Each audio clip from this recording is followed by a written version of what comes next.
Okay, so we're going to start with video 4 here. Hopefully it's just going to be an introduction to writing Lewis structures. So drawing molecules is what we're going to do. So we are going to learn to write Lewis structures. We'll take it further in the next videos about multiple bonds and how we figure out all those things and ions and all kinds of neat little variations. The cool thing about this is Lewis structures only include valence or outer electrons, like we've been working with the whole time, that we're going to gain or lose them from the valence, and achieving that noble gas configuration, that 8 in the outer shell. Of course, we're stable, we're full, but there are some exceptions. Okay, so exceptions right here. This is where we're going to really focus here. It should make sense that the ones that can't get 8, they're just going to be exceptions. They're early on in the periodic table. So who would those be? Well, the first 5 elements are exceptions. 1 is hydrogen. Of course, it's never going to get to 8, guys. No one's going to give it 7. It makes it kind of a neat element, right? And so is helium. Helium is 2, but it's happy with 2, and so is hydrogen. So hydrogen and helium follow what we call the duet rule. That means 2 electrons in the valence. Okay? But lithium, beryllium, and boron, so only the first 5, okay? Normally carbon's going to share, but it could possibly get 4 to be like neon. Boron, no, okay? So 3, 4, and 5. So lithium, beryllium, and boron. So the first 5 are the exceptions. So lithium, beryllium, and boron, they're kind of nice because they're not really pushovers. They're just trying to make everybody happy, which is hard to do, of course. Usually it's not really happening in real life, right? They will get what they get and not throw a fit. So they can have anywhere from, usually, because lithium's already going to start with 1 in its outer shell, it could have 4 to 8 valence electrons usually when it's bonding, okay? So any of them will be. I'll be like, okay, I'm just a boron, I don't care. So you see an exception over here. We have boron in the middle of the 3 fluorines that are bonded to it. Each one of the lines here is called a shared pair.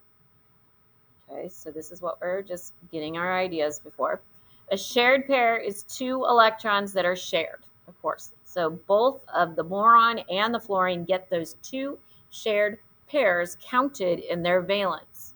And it happens between all 3 of them. Since this molecule is BF3, we knew that the center is the individual atom. And then we put the fluorines around the outside, and we try to make everybody happy. Again, how do we make everybody happy? 8. After I 8, I'm happy. But with the exception of, boron is an exception. Okay, hydrogen and helium would be also. So we know boron, once we did this, we're going to look into it and say, okay, well, boron, you're just going to get what you get. And in this case, it's got 2 here, 2 here, and 2 here. That's 2, 4, 6. So boron only has 6 electrons around its outer shell, but it's okay with that. Most other atoms are not, okay? So here's how we are going to do this. The other thing I really need to quickly share with you, is the unshared pairs go around the outside of atoms around the outside, okay, to fulfill their octet, their 8, okay, or at least, 2 won't happen. But anyway, they're not going to be unshared. So these unshared dots, they're just dots. So the line is a shared pair, whereas the dots are an unshared or lone pair, as it says up there. Okay, and a pair is always what? 2 electrons. For our purposes, we're always going to put them in pairs. Now, when you get to AP, they could be in single, which is a little weird, and some atoms just do that. That's how life is, okay?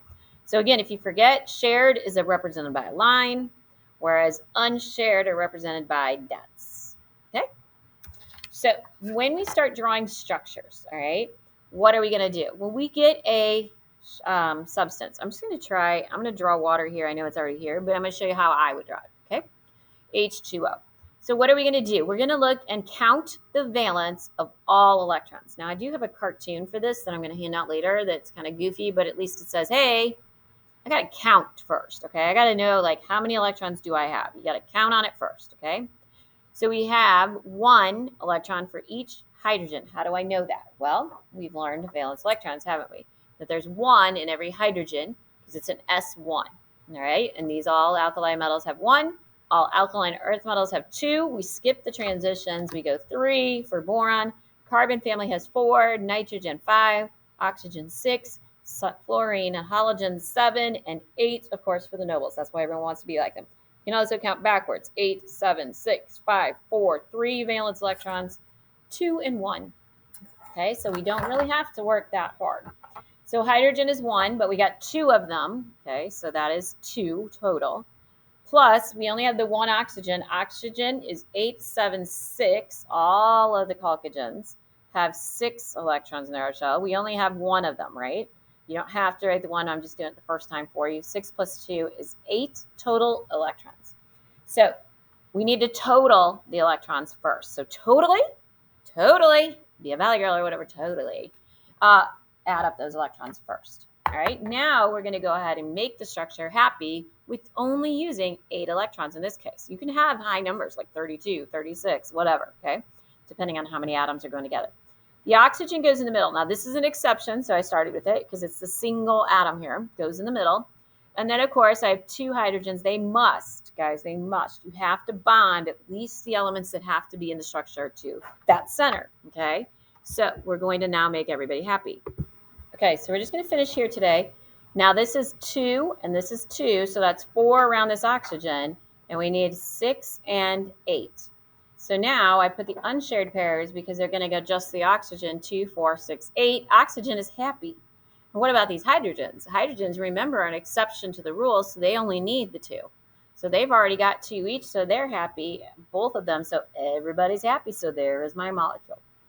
Now, we're going to go through a lot of variations, and I will wait until we get there. Ions, the only difference is we're going to put them in brackets when we do that. So you'll draw your whole structure in a bracket and put the charge outside, like a -2, +3, whatever. We will get into multiple bonds. A single bond is just 1 pair or 2 electrons together. Double bond is, of course, 2 bonds that are shared, so that's a total of 4 electrons. And then triple is 3 shared pairs, which is a total of 6 electrons you can share. So when do we have to have those? Well, when we don't have enough electrons to make everybody happy, you have to share. Just like in the real world, we're going to have to share. So stay tuned for the rest. We'll draw many more structures to come.